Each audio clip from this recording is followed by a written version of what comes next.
Meron po kaming listahan dito ng mga in and out ng mga personalidad ng mga senador. At tama nga, no, ang out ni Senator Bato ay mga ganung oras.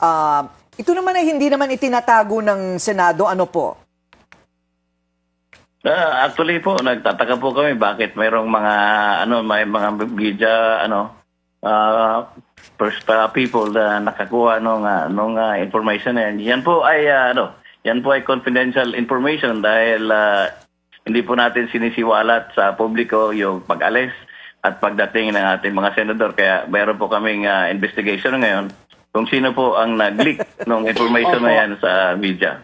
Pasensya na po, alam niyo naman po ang bilyonaryo talaga marami pong napagkukunan ng ganito pong mga impormasyon at nakasulat nga po dito na si Ginoong Bato de la Rosa ay umalis ng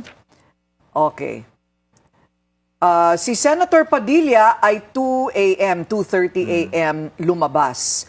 At si Ginoong De La Rosa, hinahanap ko lang dito, log-in yung nandito Okay. Yung kay Ginoong De La Rosa, malinaw na po ba kung anong oras siya nakalabas ng Senate building? Sa CCTV, records, at saka sa report na rin ito nung aming gwardiya na nakakita sa kanila, it's more or less 2:30 in the morning.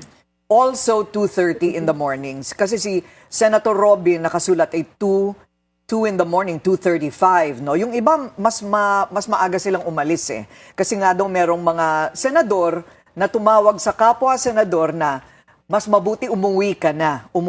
So parang meron na nga silang parang iniisip na mangyayari. Pero ito naman po, is this an issue?